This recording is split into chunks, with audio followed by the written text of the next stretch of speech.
Don't talk to me or my son ever again.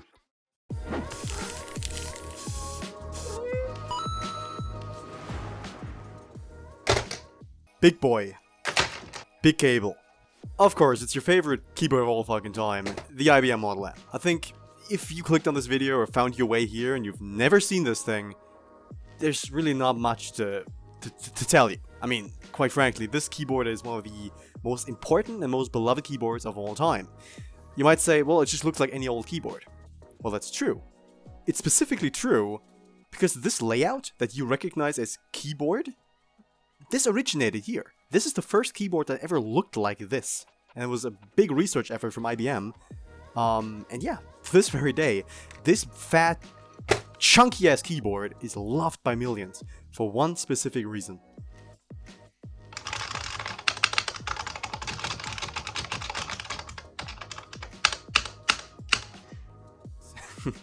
Of course, IBM Model M keyboards are famous for using the buckling spring method of actuation for the keys.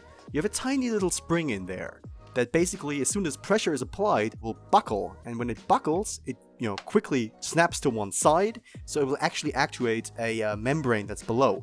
So technically it's a membrane board, but the clickiness and the immediate actuation, as soon as you hear that click, it's immediately actuating. There's no room for error. That and the overall build quality, this thing is heavy as fuck. These things were from the 80s, these were built to last a nuclear fucking fallout if they needed to. These were over-engineered, but in a really rugged, old-school sense. And people still fucking love them. They really, really still love them. And I think it totally makes sense, right? If it ain't broke, don't fix it. You might need an adapter for the PS2 port these days, but that usually works out pretty fine. However, as you can tell, there's still a lot of gunk on here. I've gotten this a few weeks ago, and I still haven't really cleaned this thing. I might make a video on it. But overall, yeah, I love this keyboard, but I wouldn't use this every day. Also because I wanted to have this as sort of a preservation thing, cleaning this thing up, making it all nice, and then putting it maybe even on a wall or in a display case, because it's a piece of computer history, and I'm a nerd like that, so I love that. And yeah, but I really wanted to have a buckling spring keyboard that I can use daily and not feel bad about ruining, because there's not any more of them. They're not being made anymore, right? Wrong. You see, there's this company in the US called Unicomp in Lexington, Kentucky, and they have essentially acquired all the molds for these things, all the parts, all the machinery to create these kinds of keyboards. So, all in all, these things are still being made, but this is, of course, a 1990 model. The most sought after are usually 87 to 88, because as time went on, they of course cheaped out on materials more and more and more, right? They made the plastic thinner, they made these keycaps into a one-piece design, they used thinner metal backplates, which gives it that nice sound. They did less and less and less of that to cut costs, and eventually they said, well, nobody wants mechanical keyboards anymore in the early 2000s, let's just make membrane shit, and they wanted to get rid of these. But yeah, because people love them, this company kept making them and making them. And recently, as mechanical keyboards and keyboard nerd culture has sort of exploded on the internet, they wanted to sort of refresh their models, because their original models, where the IBM logo is, they had just a blank sliver where some, contractor company was supposed to put their logo. It wasn't something that you as a consumer, as somebody who's an enthusiast about keyboards, was really meant to buy. It was a bulk order branding deal company thing.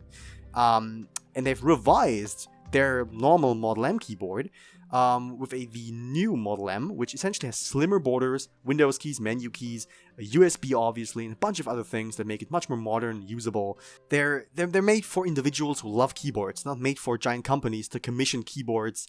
And that's why I was really interested in actually trying one of those out. But I was kind of hesitant because, I'm usually a small keyboard guy, The main keyboard I've been using for the last 2 years and I've written my bachelor's thesis on is this boy. Stay. Good. Yeah, this is the Leopold FC660C. It's a tiny little Topra board that, it's like an HHKB, but it has a more conventional layout. It does have control and caps lock interchangeable, and it does have arrow keys, which I do like. And it has this little insert delete cluster. It's a beautiful little thing, really nice, but size-wise, it's no comparison, you know. This is a fucking big ass thing, and this is a tiny hobbyist thing. I also have this, which is sadly broken right now. This is a Tex Yoda 2, which is a Cherry MX mechanical keyboard with speed silver switches, and it comes with a track point and mouse buttons here. It's great, but it's broken. I'll fix it later, also in a video. But yeah, I'm a small keyboard guy. That's what I mean, right? So for me, the idea of not just buying this kind of keyboard for its historical purpose, but also to use this big of a keyboard every day, was kind of daunting. You know, I didn't really feel like I would love to have this much space taken up on my desk anymore. Now there is a Model M that's much smaller. In fact, it's exactly this much smaller.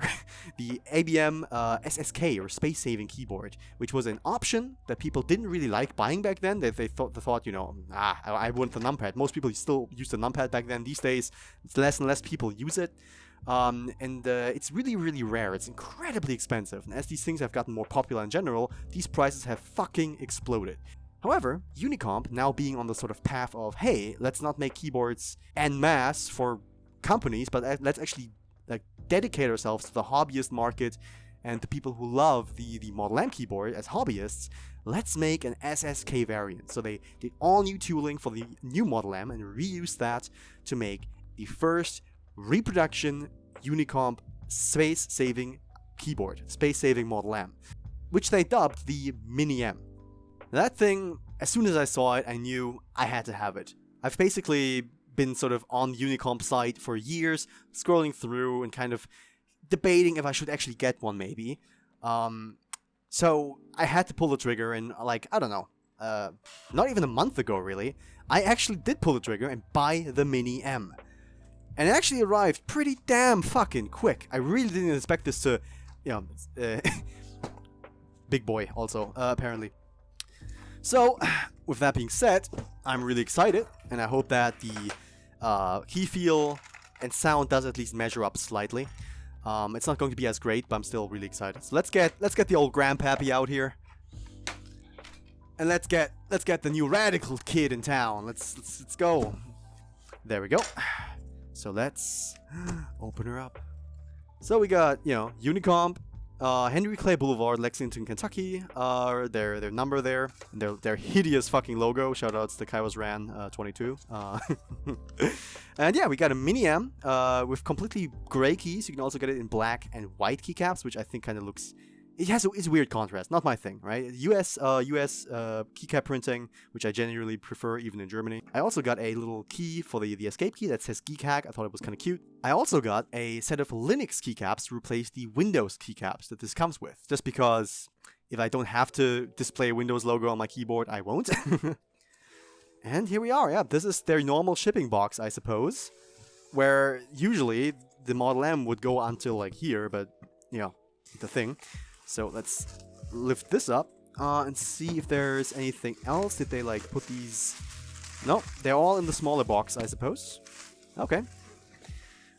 Right now we're with the 27th. It took 4 days from America, without any like postage or import costs. Like I'll probably order there again. Honestly, I might want like an F122, one of those big fucking battleships. I might want one of those. So so far. And here we are. Here is the boy. A brand new boy. Just for us. Isn't that beautiful? Look at this. I see the keycaps. There we go. It does have some heft to it. It absolutely does. That is a good sign. That is a very good sign. And the replacement keycaps. Yeah, I got a replacement control and caps lock keycap because I've been using this for a long time. Caps lock. And yeah, we do have a 1U and a 1.5U tux key, so this might be a problem. We're gonna have to see about that. But we got a letter. Look at that. We actually got a nice mass-printed letter. Isn't that nice? Right. Okay. Right. This is important. I've seen this before. Stop. It's not uncommon for keys or the spacebar to become dislodged during shipment, or during shipping. You can remove the spacebar with a small screwdriver. Simply insert the screwdriver under the edge, blah, blah, blah, pry upward. Yeah, just look at the spring, make sure the spring's in there, make sure everything's okay. Now reassemble everything. Metal bale goes down behind the spacebar chimney. The spacebar chimney? What the fuck is a spacebar chimney? Do you mean a stabilizer? never heard chimney before.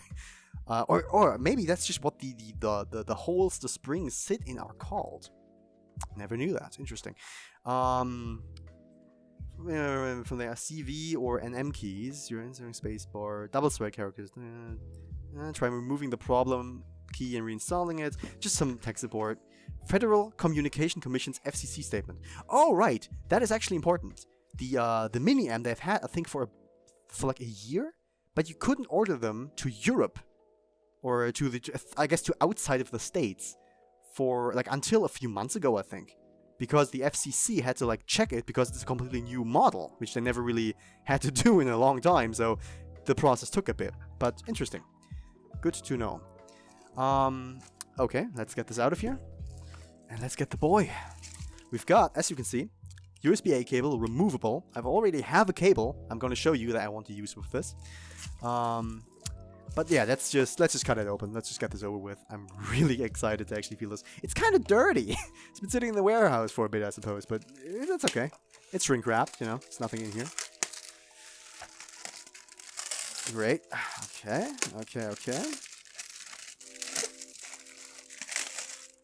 There we go. Now this, yeah, this is it's just cut open. It's just cut open and sort of stuck in here. Come on, get out there, cable. There we go. Let's flip this boy over. Bubble wrap, and there we are. But yes, this is the space-saving Model M keyboard. It doesn't have a numpad, and unlike the normal space-saving keyboard, has a lot thinner bezels, which is the general new Model M aesthetic. But it has this. It has numlock or like lock lights, which the other one doesn't. I've heard many people sort of complain that, oh, you know, here's print screen numlock and whatnot. Why aren't these over here? But I suppose with the cable being here, it's just one smaller circuit board. They didn't have to make a bigger circuit board to get all the stuff over here. I respect that. They're a small US company. Save a buck if you can, if you still make good products. I don't give a shit. What I do give a shit about this, we're going to see when you plug it in, because I've seen these lights come on, and they're bright fucking blue and hideous. And I have something to address this. We'll get to the mods and all the little things later. But now comes the time for my fingers to feel a brand new Model M SSK by Unicomp. It still is a Model M in my eyes. It's the exact same tooling, the exact same methodology. It's built the exact same way. Just a bit modern, just a bit more cheaper. But still, first time my grubby little fingers type on a new Model M. Ooh. It is definitely a bit, like, softer. The F and J grooves are a lot less pronounced, but that varies from keycap set to keycap set anyway. Oh yeah, but this is really good actually. This is quite good. Okay, so far I'm impressed. No keys have dislodged during shipment, so let's run through the Unicomp checklist, as I'm gonna call it, because Unicomp, being a small company using really old tools and sort of keeping something alive that's sort of been meant to be dead for a long time, there's quirks about their production and sometimes people complain about it. So let's run through the checklist. Number 1, keys dislodged during shipment. No, didn't happen. Great. Number 2, especially with the black casing, and I can't see this here. This is only with the black one apparently, but yeah, during the molding process, there's these little things that sort of, I don't know, it has a weird sheen to it down here. I'm not sure what that's from. But yeah, it's here, but you don't see it. The feet, now, with the new revisions, these feet apparently are really good, which, yes, they are. But with the old ones, they used to be really crummy and sometimes even just broken because the molds and tooling became so imprecise over time. But yeah, sticker here. But one thing which I already have spotted with my little eye that is one of the biggest complaints that people have with Unicomp's methodology is alignment of the lettering. With the old Model M, the old tooling, before they revised it, the letters themselves used to be really like blurry over time. But with this one right here, the lettering is sharp, but the alignment is still an issue. Right? What I already spotted is, look at this row. Look at the home row. A, S, D, F, G, H, J. And this is not because of the sublegends, or is it? It might be because of the sublegends. Actually, let me just C. Well, no, if you just look at Y, U, I, O, these are all really centered. But for some reason, the J in particular is just really up to the left, right? The alignment is pretty bad. And where it gets really worse is the more complex keys. Gladly, the main keys around the cluster are all fine. The alt keys are green for some reason. I don't really know why, but that's okay. But here is kind of where I actually kind of have a pet peeve. Like, look at insert, home, and delete. They're all, like, aligned to the right. Whereas these are normal again. And the pause is also kind of wonky. You know, it's just these things. If you use old tooling and you're a small company and you don't have these big margins, these things will happen. But if this thing works, I love it, right? So there's these problems that you have to be okay with. You don't have to expect perfection, absolute perfection, but you get something really specific that you can't get anywhere else. That's why they can do this, basically. That's why it's okay. And yeah, this sounds really good. Now, I don't really want to change my camera setup, and I don't really have a laptop right now. I don't really have my desktop, but I do have something much better than a laptop, actually, that we can use to, you know, test the keyboard out real quick. The Steam Deck. Yeah, I've been using this a fucking whole bunch, and I love it. So let me just go to power and switch to the desktop mode, and I'll grab a little adapter for a sec. Grab the cable, grab it into a little adapter doohickey right here. Plug that into the USB-C. There we go.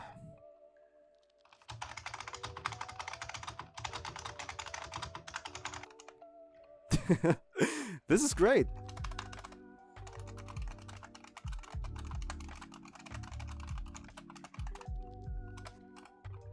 Yeah, this arrived in one piece. It arrived quick. It works. It looks good. I'm happy with it. So let me just unplug this. Now that we know that it works and everything's correct, let us go and customize this a little bit. Okay, so what do I have here? Of course, first we have the Linux and control caps lock keys that I discussed earlier. I've also bought these little IBM badges from Etsy, which I thought looked incredible. Now, the metal one kind of doesn't fit this aesthetic that well, I think, but the black one, that I like. But as you can tell, it's a bit big for this rim, so I'm gonna, since this isn't metal out here, I'm probably just gonna cut the outer rim here off and stick it here. Like maybe here, maybe, you know, actually maybe here. Make use of the space, make it feel less sort of offset. That actually looks good, I like that. I'm probably gonna keep that there. Then I have this orange foil, whatever. It's just a self-adhesive orange translucent foil, which I'm going to cut out. I'm going to take this apart. I'm going to put it above the little membrane that houses the LEDs and just put like 2 layers over it to mask the bluishness of these LEDs, because I really don't like how that looks. And then we have the cable. This is an aviator style cable. I didn't make this myself. I literally bought this from Amazon. Sue me. I actually do want to get into making my own coiled cables. It's a really neat little thing. I might, you know, get the equipment for a different project anyway, so then I can actually get started. But this is going to work fine. It has this nice screw-on aviator connector, and I suppose we could try doing these first, because that's just the simplest thing. Let's get these boys out of here. There we go. Okay, we got another escape key, apparently. Yeah, there we go. That's the escape key. Keycack, Linux, tilde, another tilde key for some strange reason. This one kind of looks better, honestly. This one has smaller legends, I feel. This one looks better. We got small Linux keycap.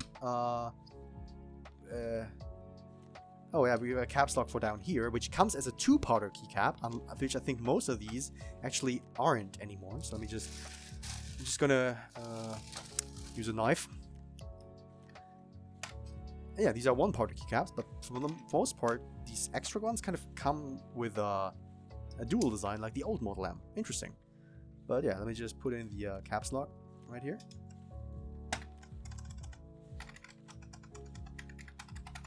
Okay, and let me get the actual caps lock out of here. There we go. Replace that with the control. I really don't like that I have this caps lock divot here. I really don't like that, actually. But that's still nice. And there we go. Linux number 2. Great. There we go. That is the key cap modification. And it doesn't really look that... it doesn't look modified at all. It looks very, very natural like this. Monochrome tux. There we go.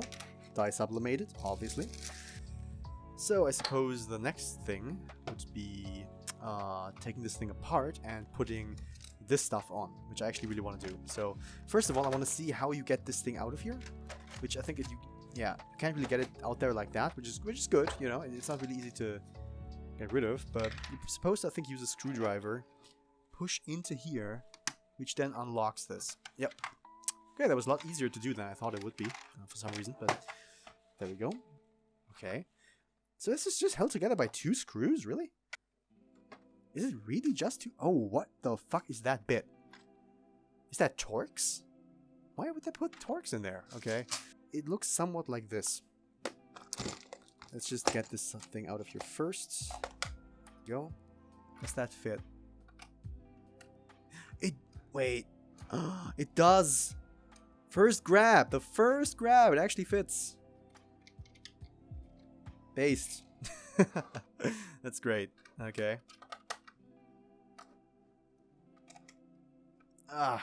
Get out of there.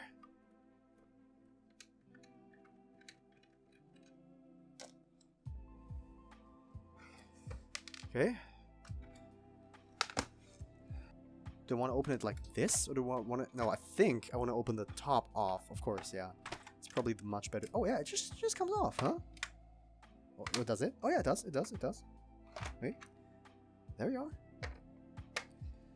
Look at that. That is actually, that is okay. That looks in general pretty cool. And this is where the LEDs are, as you can tell. Look at that. Produced like internally 1705. That's 10 days ago, and it's here from Lexington. They really wrapped, like they really amped up like their, you know, their production cycle, I suppose. So that's pretty damn cool. Now, does this just peel off like this? I haven't played around with this yet. There we are. So this sticks, right? Yeah. So we're just gonna stick this like right there. Oh, it's actually too big. It actually doesn't fit that good. Let me just cut this off slightly. Now this should be insulating. I hope this is insulating, but you know, these contacts are, yeah, these are below this layer, so that's totally fine. They're completely isolated. That is all good in the hood. There we go. So let's do the same thing, but apply it to the inside here, so we have an absolute seal of light. Put that right up in here.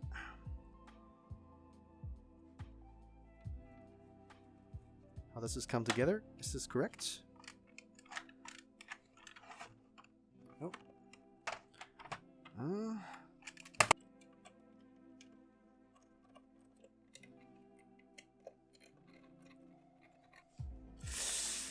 Well, I'm not sure if you can see this, but yeah, it didn't do nothing. It's still blue, but I think it's a lot less intense than I saw it before, so it's a lot less intrusive. But you know, you do what you do. It was an idea. Okay, so this is going to be interesting. We want to use this cable.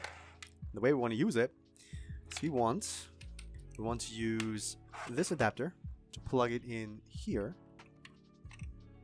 which it doesn't have a locking end. I think you should, yeah, you can just easily remove it. That's good.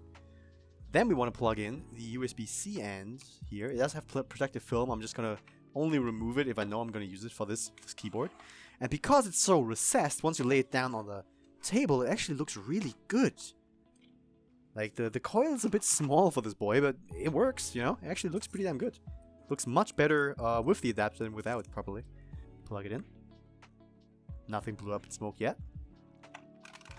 Yes! It fucking works! Oh, that is awesome. Ooh. Look, oh my god, look at the setup. Look at this. Look at the ethereal symmetry going on here. Look at this. Yeah, guys, this is my productive coding setup. This is how you know, I write all my code. With that being said and done, and we know that this thing works, I'm gonna